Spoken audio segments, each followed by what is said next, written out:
చాలా ఆనందంగా ఉంది. ఎందుకంటే దాదాపు ఒక 2 నెలల వ్యవధి తర్వాత మళ్ళీ కాకినాడలో చేస్తున్న ప్రసంగం. అందున సుబ్బారావు గారు, ఈసారి నువ్వు ఏమైనా కనకధారా స్తోత్రం గురించి 4 మాటలు ఏమైనా చెప్తావా అని అడిగారు. నేను ఒకనాడు చెప్పింది ఏదైనా ఉంటే కదా ఇదోటి కొత్తగా చెప్పడానికి. పలికిడిది భాగవతమట పలికించు విభుండు రామభద్రుండట, నీ పలికిన భవహరమగునట పలికద వీరుండు దాద పలుకగనేలా. పలికించేటటువంటి వాడు, పలికింప చేసేటటువంటి వాడు పరాత్పరుడు వేరొకడున్నాడు. ఆయన పలికించినప్పుడు ఇది నేను పలుకుతాను అని అనవలసిన అవసరం ఏముంది? ఒకవేళ మీ సంకల్పం శివ సంకల్పం వస్తు అలాగే జరుగుగాక అని అనుకున్నాం. అది కార్యరూపం దాల్చి ఇవాళకి కనకధారా స్తోత్రం మీద వ్యాఖ్యానానికి వచ్చి కూర్చోవడం జరిగింది. అందున విశేషించి ఇవాళ పంచమి తిథి సోమవారంతో కలిసి ఉంది. పంచమి శంకర భగవత్పాదులు జన్మించినటువంటి పరమ పవిత్రమైనటువంటి రోజు. శంకరాచార్యకృతమైనటువంటి స్తోత్రాల్లో చాలా పెద్దపీట వేయబడినటువంటి స్తోత్రం కనకధారా స్తోత్రం. శంకర భగవత్పాదులు చేసిన మిగిలిన స్తోత్రాలన్నీ కూడా ఆయన సన్యాసాశ్రమాన్ని స్వీకరించిన తరువాత చేసిన స్తోత్రాలు. ఆయన సన్యాసం స్వీకరించక మునుపు చేసినటువంటి స్తోత్రం కనకధారా స్తోత్రం. కనకధారా స్తోత్రం అన్న మాట ఆయన ఒక పేరు పెట్టి చేసినటువంటి స్తోత్రం కాదు. ఆయన నేను ఈ స్తోత్రాన్ని రచన చేస్తాను అని రచన చేస్తూ ఆ పేరు పెట్టుకోలేదు.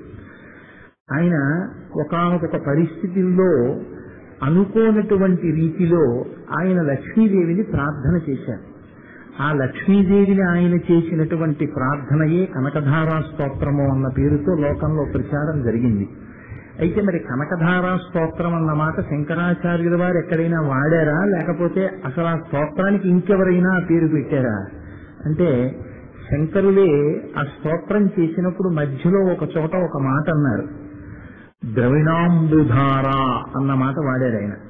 ద్రవిణము అన్న మాటకి కనకము, హిరణ్యము, బంగారము, స్వర్ణము అని నానార్థాలున్నాయి. కాబట్టి ద్రవిణాంబుధార అన్న మాటని ఆలంబనంగా చేసుకుని దాన్నే కనకధారా స్తోత్రము అని పిలిచారు. అయితే శంకరాచార్యుల వారి యొక్క గొప్పతనం అంతా ఎక్కడుంది అంటే, ఈ స్తోత్రం ఆయన ఏ పరిస్థితుల్లో అసలు చెయ్యవలసి వచ్చింది. ఇది ఒక సౌందర్య లహరిలాగో, లేకపోతే ఆయన చేసిన షట్పదీ స్తోత్రం లాగో, లేకపోతే ఉమామహేశ్వర స్తవంలాగో ఆయన లోకానికి అందించినటువంటిది కాదు. ఇది ఒక చమత్కారమైనటువంటి స్థితిలో జరిగింది. అప్పటికి శంకరులు సన్యసించలేదు. శంకరాచార్యుల వారి జీవితాన్ని జాగ్రత్తగా పరిశీలనం చేస్తే, ప్రామాణికమైన గ్రంథములను బట్టి చూస్తే 3వ సంవత్సరం వచ్చేసరికి ఆయనకి ప్రాంతీయ భాష మీద విశేషమైన అధికారం లభించింది. ఆ రాష్ట్రంలో ఏ భాష మాట్లాడబడిందో ఆ భాష మీద ఆయనకి సమగ్రమైనటువంటి పట్టు దొరికింది. 5వ సంవత్సరం వచ్చేటప్పటికీ ఆయన సంస్కృత భాషని బాగా అధ్యయనం చేశారు. సంస్కృత భాషలో మంచి కవనం చెప్పగలిగినటువంటి స్థితి, సంస్కృత భాషలో ఉన్న వాంగ్మయాన్ని చదివి దాని మీద సాధికారికతని పొందగలిగినటువంటి స్థితిని శంకరులు పొందారు. శంకరులు పొందారు అన్న మాట వాడడం కన్నా, ఆయన వచ్చినటువంటి అవతారమే శంభోర్మూర్తి చరతి భువనే శంకరాచార్య రూప. ఎక్కడో వటవృక్షం కింద కూర్చుని ఉన్నటువంటి దక్షిణామూర్తి మౌన వ్యాఖ్య చేస్తే కొంతమందికి మాత్రమే అర్థమవుతుంది. కాబట్టి అందరికీ అర్థమయ్యేటట్టుగా లోకానికి వైదిక ధర్మాన్ని ప్రకాశింపచేయడం కోసమని ఈ భూమి మీద అవతరించి ఎవరు కదలకుండా ఒక చెట్టు కింద కూర్చున్నాడో ఆయనే కదిలి భారతదేశమంతటా 4 చెరగుల పాదచారి అయి తిరిగి ఆసేతు హిమాచలంలో 72 అవైదికమైనటువంటి వాదనలను ఖండించి అద్వైత సిద్ధాంత వ్యాప్తి చేసినటువంటి మహాపురుషుడు శంకర భగవత్పాదులు. కాబట్టి ఆ వచ్చినటువంటి అవతారమే సాక్షాత్తు శంభుమూర్తిది, అపరశంకరులు. కాబట్టి వచ్చిన దాదిగా ఎంత తొందరగా వైదిక మతాన్ని పరిపుష్టం చెయ్యాలి, ఎంత తొందరగా వైదిక మతం యొక్క ప్రామాణ్యాన్ని నిలబెట్టాలి అన్నది శంకరాచార్యుల వారి యొక్క తపన. అయితే ఇక్కడ మీరు ఒక విషయాన్ని గుర్తించవలసి ఉంటుంది. శంకరులు తన జీవితంలో ఎప్పుడూ కూడా 72 అవైదికమైనటువంటి మతములను ఖండన చేసినప్పుడు ఎక్కడెక్కడ అది వైదిక మతానికి వ్యతిరేకంగా మాట్లాడిందో దాన్ని ఖండించారు తప్ప 72 అవైదికమైనటువంటి మతములలో ఎక్కడైనా ఒక మంచి మాట కనపడితే మాత్రం దాన్ని స్వీకరించడంలో శంకరాచార్యులు వారు దాన్ని అంగీకరించడంలో మూర్ఖంగా ఎదురు తిరిగినట్టు మీకు శంకరాచార్యులు వారి జీవితంలో కనపడదు. అందుకే వారు షణ్మత స్థాపనాచార్యులు కాగలిగారు. అంతటి మహాపురుషుడు శంకర భగవత్పాదులు అంటే ఆ సంకుచితత్వమే శంకరాచార్యుల వారికి ఉండి ఉంటే ఆయన షణ్మత స్థాపకులు కాలేరు. అంతటి విశాల హృదయుడు ఆయన. 5వ సంవత్సరానికే సంస్కృత భాష మీద పట్టు సంపాదించి ఉంటే ఇప్పుడు ఒక గమ్మత్తు జరిగింది. ఆయన ఒకానొకప్పుడు భిక్షాటన కోసమని బయలుదేరారు. భిక్షాటన కోసం బయలుదేరారు అంటే 2 కారణాలు ఉండాలి. ఒకటి, ఇంట్లో దరిద్రమైన ఉండాలి. ఇంట్లో తన యొక్క పొట్ట పోషించుకోవడానికి అవసరమైన స్థితి లేకపోతే బయలుదేరాలి. అందున వైదిక ధర్మం నిలబెట్టడానికి వచ్చినటువంటి శంకరాచార్యుల వారు ఒంటి మీద యజ్ఞోపవీతం లేకుండా వీరికి ఇంటి ముందుకెళ్లి భవతి భిక్షాం దేహి అనడం కుదరదు. ఎందుకంటే యజ్ఞోపవీతం తండ్రి వేస్తే తప్ప బ్రహ్మచర్యం సిద్ధించదు, ఉపనయనం అవ్వదు. ఉపనయనం అయితే తప్ప వెళ్లి భిక్షాం దేహి అని ఒక ఇంటి ముందు నిలబడడం కుదరదు. కాబట్టి ఇప్పుడు ఒకవేళ కొడుకుని పోషించలేకపోతే అలా భవతి భిక్షాం దేహి అని వెళ్ళవలసిన వారు ఎవరంటే ఉంచే వృత్తిలో తండ్రి వెళ్ళాలి. కానీ శంకరాచార్యుల వారే ఒక బ్రాహ్మణి ఇంటి ముందుకు వెళ్లి నిలబడ్డారు అని మనకు మాధవీయ శంకర విజయం చెప్తోంది. కాబట్టి శంకరులు భిక్షాటనకి వెళ్లారు అంటే శంకరాచార్యుల వారికి ఉపనయనం అయిపోయి ఉండాలి. శంకరాచార్యుల వారికి ఉపనయనం అయితే తప్ప వేద విద్యాభ్యాసం కోసం అని చెప్పి గురువు దగ్గరికి వెళ్ళడానికి వీలు లేదు. ఉపనయనము అన్న మాటకు అర్థం ఏమిటి అంటే వేదం నేర్చుకోవడానికి గురువు గారి దగ్గరికి పంపించడం. గురువు గారి దగ్గర వేదం చదువుకోవడానికి కావలసినటువంటి అర్హతని తండ్రి ఇవ్వడం ఉపనయన క్రతువు ద్వారా సిద్ధిస్తుంది. కాబట్టి ఇప్పుడు తండ్రి ఉపనయనం చేసి ఉన్నారు, లేదా ఉపనయనం ఆయనకి జరిగి ఉంటుంది. ఎవరు చేశారన్నది పక్కన పెడితే ఆయనకి ఉపనయనం జరిగిన మాట యథార్థం. ఉపనయనం జరిగింది కాబట్టి ఆయన గురువుల దగ్గరికి వెళ్ళారు. మనకి శాస్త్రం ఏం చెప్తోందంటే గర్భాష్టమంలో తప్ప ఉపనయనం చేయడానికి వీలు లేదు. కనీస కాల పరిమితి ఏది అంటే తల్లి కడుపులోంచి బయటికి వచ్చినప్పుడు తల్లి కడుపులో ప్రవేశించిన దాదిగా 8 ఏళ్లకు ఉపనయనం. అంటే ఇంకా స్పష్టంగా చెప్పాలి అంటే తల్లి కడుపులోంచి బయటికి వచ్చినటువంటి 7 సంవత్సరముల 2 మాసముల లోపల ఉపనయనం జరగాలి అని. అప్పుడు గర్భాష్టమం అవుతుంది. 8 సంవత్సరములు పూర్తవుతాయి. కాబట్టి 8 ఏళ్ల లోపల చెయ్యాలి. అంటే 8వ ఏట చెయ్యాలి. 8వ ఏట చెయ్యవలసి వస్తే శంకరాచార్యుల వారు 8వ సంవత్సరం వేళటికి ఈ భిక్షాటన కోసమని చెప్పి ఒక గృహిణి ఇంటి ముందుకు వెళ్ళినట్టుగా మీకు శంకర విజయం జరిగితే సరిపోదు. సరిపోనప్పుడు మరి శంకరాచార్యుల వారి ఉపనయనం ఎప్పుడు జరిగి ఉండాలి? మాధవీయ శంకర విజయాన్ని చాలా జాగ్రత్తగా పరిశీలనం చేస్తే 5వ ఏటనే శంకరాచార్యుల వారికి ఉపనయనం అయిపోయింది. 5వ ఏట ఉపనయనం ఎలా చేశారు? మరి వైదిక ధర్మాన్ని నిలబెట్టడానికి వచ్చినటువంటి వ్యక్తి వైదిక సంప్రదాయానికి పట్టాభిషేకం చేయడం కోసం అవతారం స్వీకరించినటువంటి వ్యక్తి 8వ సంవత్సరం రాకుండా ఉపనయనం ఎలా చేసుకున్నారు శంకరాచార్యుల వారు? అంటే పెద్దలు అన్నారు ఉపనయన కర్మ 2గా చేస్తారు అన్నారు. ఒకటి నిత్యారాధన చెయ్యడం కోసం, నిత్యకర్మ చెయ్యడం కోసం యోగ్యతాపల సిద్ధి కొరకు చేసుకునేటటువంటి ఉపనయనం ఒకటి. అది 8వ ఏట చెయ్యాలి అని. అలా 8వ ఏట చేస్తే దాన్ని మోక్యము అని పిలుస్తారు. అంటే 8 నుంచి 16 లోపల ఉపనయనం చేసేయాలి. ఇది ఎవరి బాధ్యత అంటే తండ్రిదే బాధ్యత. బ్రాహ్మణుడికి 8వ ఏట ఉపనయనం అయిపోవాలి. ఏ కారణం చేతనైనా తగినంత చాలా సమర్థనీయమైన కారణము కనపడితే 8 నుంచి 16 వరకు మాత్రమే తండ్రికి అవకాశం ఇస్తారు. 16 సంవత్సరముల లోపల ఉపనయనం ఎందుకు చెయ్యాలి అని అడిగారు. 16 కౌణము అని పిలిచింది శాస్త్రం. 8 అయితే మోక్యం, 16 అయితే కౌణం. 16 లోపల యజ్ఞోపవీతం వేసేయాలి, ఉపనయనం పూర్తి చెయ్యాలి. ఎందుచేత అంటే 8వ సంవత్సరం నుంచి 16వ సంవత్సరం వచ్చే లోపల మనిషి మనసుని రకరకాలైనటువంటి ప్రలోభాలు ప్రవేశించి కదపగలిగినటువంటి స్థితి ఏర్పడుతుంది. జగత్తుతో తాదాత్మ్యతని పొందుతాడు. ఇంద్రియాలు కదిలేటటువంటి అవకాశం ఉంటుంది, మనస్సు కదిలేటటువంటి అవకాశం ఉంటుంది. అలా విచ్చలవిడితనాన్ని కానీ బ్రాహ్మణుడే పొందితే తన ఇంద్రియములను తాను నిగ్రహించుకునేటటువంటి స్థితిని బ్రహ్మ తేజస్సుని పొందకపోతే అతను సమాజమునకు మార్గదర్శకత్వం వహించలేడు. కాబట్టి తండ్రి బాధ్యత ఏది అంటే 8వ సంవత్సరంలో ఉపనయనం చేస్తే 8 నుంచి 16 వరకు అతను రోజు గాయత్రి చేసి త్రికాల సంధ్యావందనం చేస్తే దానివల్ల బ్రహ్మ తేజస్సుని పొందుతాడు. ఆ బ్రహ్మ తేజస్సు చేత అతనిలో ఉన్నటువంటి మనసుని కదపగలిగినటువంటి ఇతర విషయములు ప్రలోభములు ఏవి లోపలికి రాకుండా నియంత్రించుకోగలిగినటువంటి శక్తి తనంత తానుగా కలుగుతుంది. ఈ రక్షణ కవచం ఎవరు కట్టాలి అంటే తండ్రి కట్టాలి. కాబట్టి కౌనము అంటే 16 ఏళ్ల లోపల ఉపనయనం చేసేయాలి. 16 సంవత్సరముల లోపల ఉపనయనం చేయకపోతే అని అడిగారు. వ్రత్యనవుతాడు అన్నారు.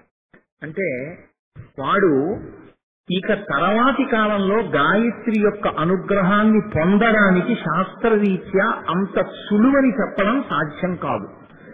జన్మజన్మాంతర సుకృతంగా అమ్మవారి అనుగ్రహం ఉండి ఆ శరీరాన్ని ఆ మనస్సుని ముందు నుంచి పట్టి ఉన్నటువంటి విషయాల గురించి ఎప్పుడూ సామాన్యంగా ప్రస్తావన చేయడం కుదరదు. అవి మినహాయింపులు, అవి ఎప్పుడూ ఉంటాయి. అసలు సంసారంలో ప్రవేశించకుండా బ్రహ్మచర్యం నుంచి సన్యాసంలోకి వెళ్ళిన శంకరాచార్యుల వారి సన్యాసం ఎంత గొప్పదో అటువంటి మినహాయింపుల గురించి సామాన్యమైన విషయాలతో జోడించి మాట్లాడడం సాధ్యమయ్యే విషయం కాదు. కాబట్టి 16 లోపల ఎట్టి పరిస్థితుల్లో ఉపనయనం అవ్వాలి. కాబట్టి ఇప్పుడు శంకరాచార్యుల వారికి 8వ ఏడు రాకముందు 5వ సంవత్సరంలోనే ఉపనయనం అయిపోయింది అంటే అది నిత్య కర్మానుష్ఠాన యోగ్యతా సిద్ధి కొరకు చేసినటువంటి ఉపనయనము కాదు. ఆ ఉపనయనాన్ని శాస్త్రంలో కామ్యోపనయనము అని పిలుస్తారు. కామ్యోపనయనము అంటే అసాధారణమైనటువంటి ప్రజ్ఞాపాఠవాలు జన్మతః ఒక వ్యక్తికి సిద్ధిస్తే లోకంలో ఎవ్వరూ ఊహ చేత కానీ నమ్మకం చేత కానీ ఇలా ఉంటుంది అని కూడా ఊహించలేనటువంటి అనితర సాధ్యమైనటువంటి ప్రజ్ఞ ఒక పిల్లవాని యందు ప్రకటింపబడితే మీరు చూడండి. ఇదే వేదిక మీద అనుకుంటాను, ఎక్కడో సూర్యకళామందిర్లోనో ఒకసారి నేను ప్రసంగాలు చేస్తున్నప్పుడు సుబ్బారావు గారు ఎవరినో తీసుకొచ్చారు. ఆ చిన్న పిల్ల, దాన్ని వాళ్ళ అమ్మగారు ఎత్తుకున్నారు. ఎత్తుకుంటే ప్రపంచ దేశాల్లో ఏ దేశం రాజధాని అడిగినా పిల్ల చెప్పగలిగింది. ఎన్నో విషయాలు ఆ పిల్ల చెప్పేయగలిగింది. కొంతమంది 14 సంఖ్యలు 15 సంఖ్యల్ని 6 సంఖ్యలతో గుణించమంటే కాగితం కలం లేకుండా క్షణాల మీద చెప్తారు. ఇది ఎక్కడది ఈ ప్రతిభ అంటే ఎక్కడో కొన్ని జన్మల సంస్కార బలం ఉండిపోయింది ఆ జీవుడికి. అది అసాధారణ ప్రతిభా వ్యుత్పత్తులు. వాటిని మీరు సామాన్యమైనటువంటి వాటిగా చెప్పడం కుదరదు. ఒక జ్ఞాన సంబంధర్కి కలిగినటువంటి ప్రతిభ ఎటువంటిదో, ఒక శంకర భగవత్పాదులకు కలిగినటువంటి ప్రతిభ అటువంటిది. ఆయన అవతార పురుషుడు. కాబట్టి ఇప్పుడు 8వ ఏడు వచ్చే వరకు ఆయనకి ఉపనయనం చెయ్యకుండా ఆపేస్తే ఆయనకు ఒక పెద్ద ఇబ్బంది ఒకటి వస్తుంది. ఏమొస్తుంది అంటే 5వ సంవత్సరానికి ఆయనకి సంస్కృత భాష మీద అధికారం వచ్చింది. ఇప్పుడు 3 సంవత్సరముల పాటు సాంగోపాంగంగా వేదం నేర్చుకోవడానికి ఆయనకు అవకాశం లేదు. ఉపనయనం అయితే తప్ప గురువుగారి దగ్గరికి వెళ్ళి వేదం చదవకూడదు.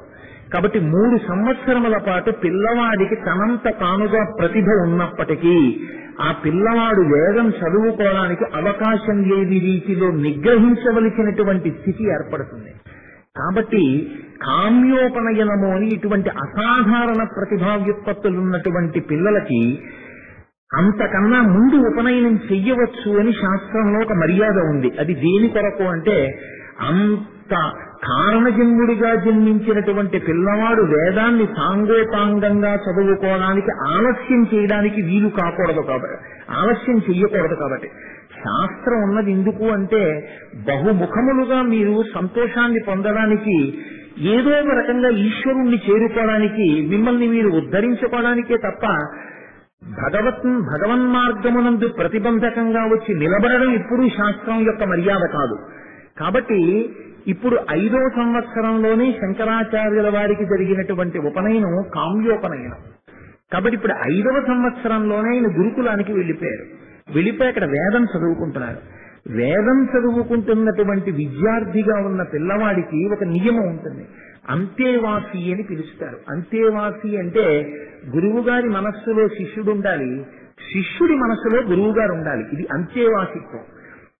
గురు శిష్యులు బాహ్యంలో పైకి ఇద్దరుగా కనపడతారు, కానీ ఎప్పుడూ గురువుగారి మనస్సులో శిష్యుడి గురించి ఆరాటం ఉంటుంది. శిష్యుడి మనస్సులో ఎప్పుడూ గురువు గారు చెప్పినటువంటి పని చెయ్యాలి, గురువు గారి అనుగ్రహాన్ని పొందాలనేటటువంటి ఆతృత ఉంటుంది.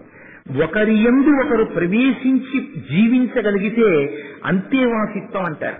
ఈ అంతేవాసిత్వం రావడం కోసమని గురుకులానికి పంపించి గురుపత్ని చేతి అన్నం తినిపిస్తారు. ఏ అమ్మ ఆ బిడ్డలకి అన్నం పెడితే చాలా గొప్ప విషయమే, అమ్మ చేతి అన్నం అమృతమే. కానీ ఒక్క ఇబ్బంది ఉంటుంది. 6 పిల్లల్ని తన పిల్లడితో కలిపి ఇంకొక 5 పిల్లల్ని తెచ్చి ఒక అమ్మని అన్నం పెట్టమంటే ఎంత కాదన్నా తన పిల్లడికి పెట్టేటటువంటి విధానంలో ఉన్నంత ఔదార్యం మిగిలిన 5 పట్ల చూపించగలదా అంటే మనం చెప్పలేం. ఉన్న పరిమితమైన పదార్థాన్ని తన పిల్లడితో పాటు ఇంకొక 5 పిల్లలకి పంచి ఇమ్మంటే ఆ తల్లి అందరికీ సమానంగా పెట్టగలదు అని చెప్పడం కష్టమే అన్నారు. కాబట్టి గురుపత్నికి అలా ఉండదు. గురుపత్ని శిష్యులందరికీ తల్లి. భిక్ష చేసి తీసుకొచ్చిన పదార్థాన్ని అందరినీ తన బిడ్డలుగా భావించి సమానంగా పంచిపెడుతుంది. కాబట్టి తల్లిదండ్రుల దగ్గర బిడ్డలు ఎలా పెరుగుతారో అలాగే గురుకుల వాసంలో ఉండేటటువంటి విద్యార్థులందరూ పెరుగుతారు. అహంకారం పోవడం కోసమని భిక్షాటన చేసి బ్రహ్మచారి అయినటువంటి శిష్యుడు అన్నాన్ని తీసుకొస్తే ఆ అన్నాన్ని గురుకులంలో ఆ ఉన్నటువంటి గురువు గురుపత్ని విద్యార్థులందరికీ పంచి ఇస్తారు. కాబట్టి శంకరాచార్యుల వారు కూడా ఉపనయనం అయిపోయి వేదాభ్యాసం చేస్తున్నారు కాబట్టి ఆయన కూడా భిక్షాటనానికి వెళ్ళారు. వెళ్ళినప్పుడు కాకతాళీయంగా ఆయన వెళ్ళినటువంటి రోజు ద్వాదశి తిథి. ద్వాదశి పాలనకి సంబంధించిన తిథి. ప్రతిరోజు వెడతారు, కానీ కనకధారా స్తవం చేసినటువంటి రోజు ద్వాదశి. ఏకాదశి నాడు ఉపవాసం ఎంత గొప్పదో ద్వాదశి నాడు అంత తొందరగా పాలన చేయడం అంత గొప్పది. రోజు 1 గంటకి తినేవాడు 1 గంటకు భోజనం చెయ్యాలని లేదు. సూర్యోదయం అయిపోగానే ఎంత తొందరగా ఉపవాస దీక్ష విరమణ చేస్తే అంత మంచిది ద్వాదశి నాడు. కాబట్టి ఇప్పుడు ద్వాదశి నాడు భిక్ష కోసమని ఆయన ఒక బ్రాహ్మణుడి ఇంటి ముందుకు వెళ్ళారు. ఇంటి ముందుకెళ్ళి నిలబడ్డారు. ఇది గమ్మత్తు ఏమిటంటే శంకరాచార్యుల వారు నిజంగా భిక్షాటనానికి వెళ్ళారా, శంకరాచార్యుల వారు ఆ బ్రాహ్మణ కుటుంబానికి సమస్త జాతికి అనుగ్రహ భిక్ష పెట్టడానికి వెళ్ళారా? పైకి శంకరులు బాలశంకరులుగా బ్రహ్మచారిగా భిక్ష కోసం వెళ్ళినట్టు కనపడుతుంది. కారణజన్ములైన శంకరులు ఈ జాతి మొత్తానికి ఒక అనుగ్రహ భిక్ష పెట్టాలనుకున్నారు. ఆయన బ్రహ్మచారిగా చేస్తున్న స్తోత్రం ఆయన నోటి వెంట రాబోతోంది. కాబట్టి ఇప్పుడు ఆయన ఒక బ్రాహ్మణిని అడ్డు పెట్టారు. శంకరుల జీవితంలో ఇలాంటి చమత్కారంతో కూడిన సన్నివేశాలు ఉన్నాయి. కాశీపట్టణంలో డుక్రుంకరణి సూత్రములను వదిలివేస్తున్న ఒక బ్రాహ్మణుణ్ణి అడ్డుపెట్టి ఆయన మోహముద్గరాన్ని ఇచ్చారు, భజగోవిందాన్ని. అలా ఇవాళ ఒక దరిద్రుడైనటువంటి బ్రాహ్మణుడి ఇంటి ముందుకెళ్లి నిలబడ్డారు. ఆ సమయంలో ఇంటి యజమాని లేడు. ఎందుకంటే ఆ కుటుంబం ఉంచ వృత్తిలో ఉంది అని రాశారు పెద్దలు. ఉంచ వృత్తి అంటే గురుకులంలో ఉండి కులపతిగా ఉండి లేదా తానొక గురువుగా ఉండి తన దగ్గర ఉన్నటువంటి విద్యార్థులందరికీ సాహిత్యము మంత్రము కాకుండా సంగీతము కానీ సామవేదం లాంటి పాఠం కానీ చెప్పేటటువంటి గురువు మధ్యాహ్న వేళలో తన శిష్యులతో కలిసి కొన్ని వీధులలోకి వెళ్లి భిక్షాటనం చేస్తారు. అది కూడా ఉంచ వృత్తిలో అంతర్భాగం. త్యాగరాజస్వామిలా వెళ్లేవారు కాదు. బ్రాహ్మణ కుటుంబాల్లో పూర్వం ఒక మర్యాద ఉండేది. తన జీవితాన్ని తాను పోషించుకోవడానికి ఏ సమర్థత లేకుండా ఉండిపోయిన బ్రాహ్మణులు ఉండిపోతే అటువంటి వారు బతకడం కోసమని రైతు తాను పండించినటువంటి పంటని అంతటినీ కూడా ఇంటికి తీసుకెళ్లకుండా మట్టిలో పడిపోయినటువంటి ధాన్యాన్ని వదిలిపెట్టి వెళ్లిపోయేవారు. అలా మట్టిలో పడి ఉండిపోయినటువంటి ధాన్యాన్ని ఏరి తెచ్చుకుని వండుకునేటటువంటి లక్షణం ఉన్నటువంటి బ్రాహ్మణుల్ని ఉంచ వృత్తిలో ఉన్న బ్రాహ్మణులు అని పిలిచారు. శంకరాచార్యుల వారి కాలంలో బాలశంకరులు వెళ్లి భిక్షాటన కోసం ఏ ఇంటి ముందు నిలబడ్డారో ఆ ఇంటి యజమాని అయినటువంటి బ్రాహ్మణుడు పొలాలలోనూ చెట్ల కింద నేల మీద పడిపోయినటువంటి వాటిని మాత్రమే ఏరుకుని జీవితాన్ని గడిపేటటువంటి లక్షణమున్న ఉంచ వృత్తిలో ఉన్నవాడు. అందుకే ఆయన చెట్టుకి కాసింది కూడా కోసి తెచ్చి ఇంట్లో పెట్టినట్టు లేదు. చెట్టు నుంచి కింద ఏది పడిందో దాన్ని మాత్రమే తెచ్చుకునేవాడు. అందుకని ఇప్పుడు ఆయన ఇంటిలో తినడానికి ఏం లేదు. ద్వాదశి పాలన చెయ్యాలి అంటే ఉపవాసాన్ని విరమణ చెయ్యాలి. ఉపవాసం విరమణ చెయ్యడము అంటే ఏదైనా తినాలి. ఏదైనా తినాలి అంటే ఇంట్లో ఉన్నవాడైతే తింటారు, ఇంట్లో ఉన్నవాడు కాదు ఆ బ్రాహ్మణుడు. కాబట్టి ఇప్పుడు ఆయన ఏరి తెచ్చుకోవాలి గింజలు. ఎంత తొందరగా ఏరి తెచ్చుకుని వండుకుని తింటే అంత తొందరగా నిన్న చేసిన ఏకాదశి ఉపవాసం ఫలిస్తుంది. కాబట్టి ఇప్పుడు ఆయన తెల్లవారగానే ఉంచే వృత్తిలో వెళ్ళిపోయి ఎంత దరిద్రాన్ని అనుభవిస్తున్నవాడంటే ఇంకా ఆయన తిరిగి రాలేదు. అంటే ఆయనకి ఆయన భార్యకి ఉపవాస దీక్ష విరమణ చెయ్యడానికి కావలసినన్ని గింజలు కూడా అప్పటికి ఆయనకి దొరకలేదు. అంటే ఎంత దరిద్రం అనుభవిస్తున్నవాడో మీరు ఆలోచించవచ్చు. ఇప్పుడు ఆ ఇంట్లో ఉన్నది బ్రాహ్మణి ఉన్నది, అంటే ఆ బ్రాహ్మణుని యొక్క భార్య ఉన్నది. బాలశంకరులు ఆ ఇంటి ముందుకు వెళ్లి నిలబడి భవతి భిక్షాం దేహి అన్నారు. అసలు గృహస్థాశ్రమంలో ఉండడం ఎందుకు అంటే దానికి ముందున్న ఆశ్రమాన్ని తర్వాత ఉండేటటువంటి ఆశ్రమాన్ని పోషించడానికి. ఒక బ్రహ్మచారి ఇంటికొచ్చినా ఒక సన్యాసి ఇంటికొచ్చినా భిక్ష పెట్టడానికే గృహస్థు ఉంటాడు. సన్యాసి బ్రహ్మచారి గృహస్థు మీద ఆధారపడి ఉంటారు. కాబట్టి ఇప్పుడు ఒక బ్రహ్మచారి మహాతేజోమూర్తి తన ఇంటి ముందుకొచ్చి నిలబడి భవతి భిక్షాం దేహి అని అడిగాడు. ఇప్పుడు తన ప్రధాన ధర్మం ఏమిటి అంటే ఇంట్లోంచి ఏదో ఒకటి తెచ్చి బ్రహ్మచారి యొక్క భిక్షాపాత్రలో వెయ్యాలి. పాత్రత కలిగినటువంటి వాడు దొరకడం ఆ గృహస్థు యొక్క అదృష్టం. అన్ని వేళలా అలా దొరకమంటే దొరకరు. రామాయణంలో అయోధ్యకాండలో విశ్వామిత్రుడు వస్తే దశరథ మహారాజు గారు ఇదే మాట అంటాడు, నా అదృష్టమయ్యా పాత్రత కలిగిన వాడికి వచ్చావు, ఇవాళ నీకేమిమ్మంటావు చెప్పు నేను ఇస్తానన్నాడు. సరే రాముణ్ణి ఇవ్వమన్న తర్వాత నేను ఇవ్వలేనని ఇచ్చాడు, అది వేరే విషయం అనుకోండి.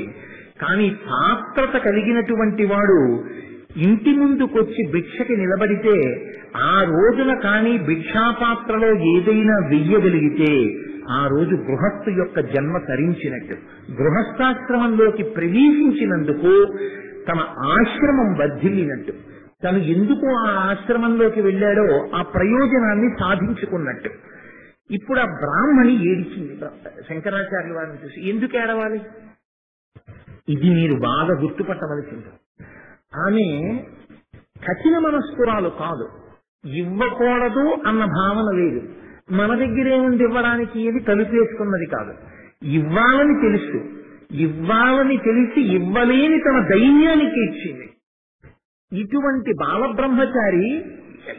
బ్రహ్మచారి ఇంతటి తేజోమూర్తి తన ఇంటి ముందుకొచ్చి నిలబడ్డాడు.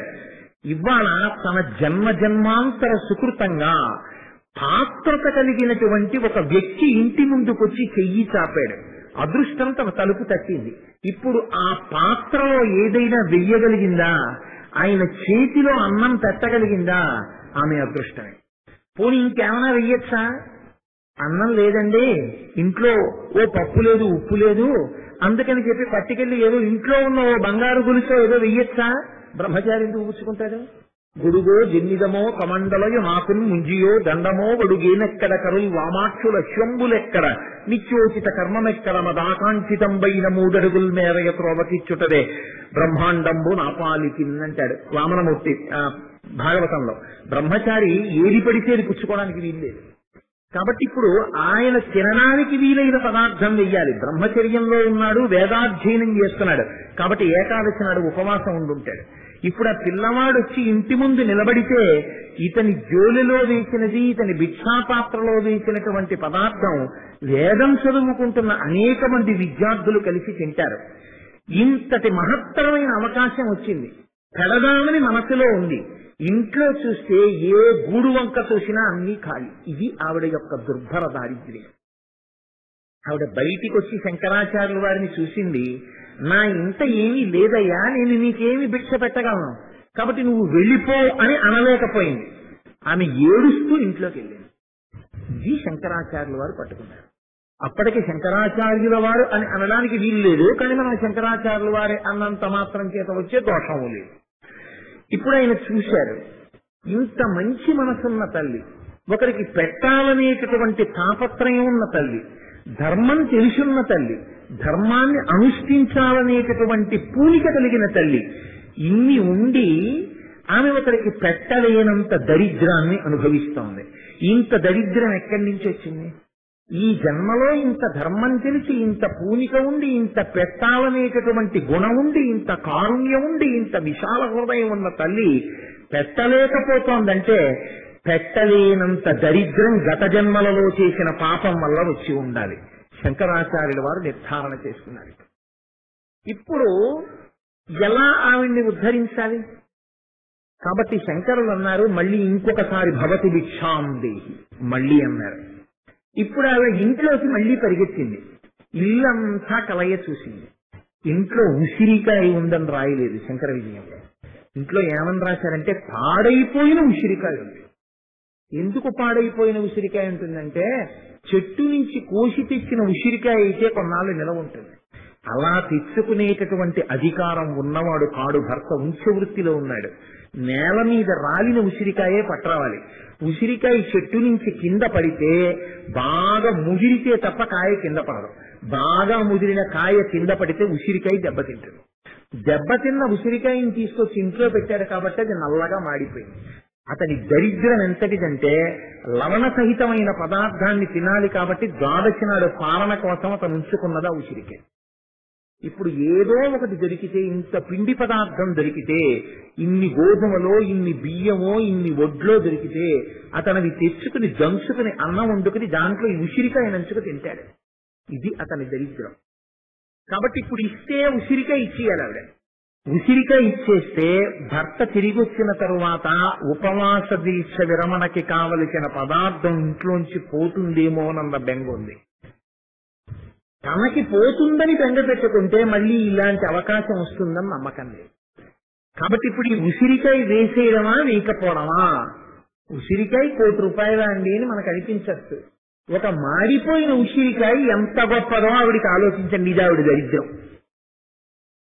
ఆవిడ లోపలికెళ్ళింది బయటికి వచ్చింది, లోపలికెళ్ళింది బయటికి వచ్చింది. బాలశంకరులు చూస్తూనే ఉన్నారు. ఇప్పుడు ఆయన దేనికోసం బాధపడుతున్నారంటే, అయ్యయ్యో ఇంత దరిద్రమా ఈ బ్రాహ్మణ స్త్రీకి, ఇంత దరిద్రమా ఈ బ్రాహ్మణ కుటుంబానికి ఆయన బాధపడ్డారు. ఇప్పుడు ఆవిడ తెగించింది. ఏదైతే కానీ ఈ ఉసిరికాయ మాత్రం బ్రహ్మచారికి దానం చేసేస్తాను. బ్రహ్మచారికి వెయ్యకుండా ఉంచుకుని ఉపవాస దీక్షా విరమణం నాకు అక్కర్లేదు. ఈ ఉసిరికాయ ఆయనకి వేస్తానని ఉసిరికాయ తెచ్చి ఆయన జోలిలో వేసింది. ఇప్పుడు ఆయన ఒక ప్రశ్న వేశారు శంకరులు. ఈ బ్రాహ్మణి ఇంత దరిద్రం ఎందుకు అనుభవిస్తోంది? అమ్మా ఈమెకి నువ్వు ఐశ్వర్యం ఇవ్వలేవా అని అడిగారు. అడిగితే అశరీరవాణి పలికింది అని రాశారు. లక్ష్మీదేవి జవాబు చెప్పలేదు. అశరీరవాణంది శంకర, గత జన్మలలో ఈమె ఇలా పెట్టింది ఏదీ లేదు. ఆమె కాయికంగా కాని, వాచికంగా కాని, మానసికంగా కాని ఆమె చేసిన పుణ్యమన్నది లేదు. ఏ పుణ్యమో ఆవిడ ఖాతాలో లేనప్పుడు ఆవిడికి నేను ఇవ్వడం అన్నది కుదరదు. అలా ఇవ్వలేను. కాబట్టి ఈమెని అనుగ్రహించడం నా పరిధిలో ఉన్న విషయం కాదు. నేను ఆవిడను అనుగ్రహించలేను అనగా లక్ష్మీదేవి అనుగ్రహించలేదు. ఇప్పుడు శంకరులు అన్నారు, అమ్మా ఈమె నా జోలలో ఉసిరికాయ వెయ్యాలా వద్దా అని ఆలోచించి తన ఉపవాస దీక్ష విరమణం పోయినా పర్వాలేదని తెచ్చి నాకు ఉన్న ఒకే ఒక పాడైపోయిన ఉసిరికాయ ఇచ్చేసింది. ఎంత ప్రేమ కలిగిన తల్లి నా యందు! ఒక బ్రహ్మచారిని బిడ్డడగా చూసి వేసేసింది. నువ్వు త్రైలోక్య కుటుంబినివి, 3 లోకములు కన్న తల్లివి. ఒక్క గృహిణికి, ఒక తల్లికి ఇంత ప్రేమ ఉంటే బ్రహ్మచారిని చూసి 3 లోకముల కన్న తల్లివి నీకెంత ప్రేమ ఉండాలి? అమ్మా నువ్వు ఇవ్వాలనుకుంటే ఈమె నా చేతిలో వేసిన ఉసిరికాయ యొక్క పుణ్యాన్ని అడ్డుపెట్టి ఆవిడ పాపం తీసి నువ్వు అనుగ్రహించలేవా అని అడిగారు. అడిగి శంకరాచార్యుల వారు స్తోత్రం చేశారు. అప్పుడు వచ్చింది కనకధార. ఆయన స్తోత్రం చేస్తే బంగారు ఉసిరికలని అమ్మవారు వర్షించింది. వర్షించిందా? వర్షించింది. అది లోకంలో నిరూపణమై ఉన్నది. శంకరాచార్యుల వారు చేసిన కనకధారాస్తవం ఎంత గొప్పది అన్నది లోకంలో నిరూపణమైంది. ఎక్కడైందో తెలుసా అండి? కనకధార శంకరాచార్యుల వారు మాత్రమే చేశారని మీరు అనుకోకండి. అమ్మవారు అనుగ్రహించి బంగారు వృష్టి కురిపించినటువంటి సందర్భాలు మనకి వాంగ్మయంలో చరిత్రలో అనేక ఉన్నాయి. మనకి మూకశంకరులు మూక పంచశతి అని 5 శతకాలు చేశారు. 5 శతకాల్లో స్తుతి శతకము అని ఒక శతకం ఉంది. అందులో ఆయన ఒక మాట అంటారు, అమ్మా కుండీరాఖ్యే మహతి విషయే స్వర్ణ వృష్టి ప్రదాత్రీం అని ఒక పాదాన్ని రచన చేశారు ఆయన ఒక శ్లోకంలో. ఆయన తొండమండలంలో పుట్టారు, తమిళనాడులో. తుండీరాఖ్య అని పిలిచేవారు, తుండీర దేశం అని. ఇప్పుడు దాన్ని తొండమండలం అంటున్నారు. అక్కడ ఒకనొకప్పుడు కరువు కాటకాలతో ఆ ప్రాంతం అంతా చల్లడిల్లిపోతుంటే కంచిలో ఉన్నటువంటి కామాక్షి అమ్మవారిని అక్కడ ఉన్నటువంటి భక్తులందరూ వెళ్లి సేవించి ప్రార్థన చేశారు. కన్నుల నీరు పెట్టుకుని కామాక్షి అమ్మవారిని వేడుకుంటే ఆ తల్లి వాళ్ళ బాధ చూడలేక తొండమండలం అంతా బంగారు కాసులు వర్షించింది. అమ్మవారి అనుగ్రహంతో బంగారు కాసులు వర్షింపబడిన తొండమండలములకు చెందిన వాళ్ళను నేను అని అతిశయంతో అని చెప్పుకున్నారు మూకశంకరులు స్తుతి శతకంలో. కాబట్టి అమ్మవారు కురిపించిందా లేదా? మూకశంకరులు నిర్ధారణ చేశారు కురిపించింది అని. అలాగే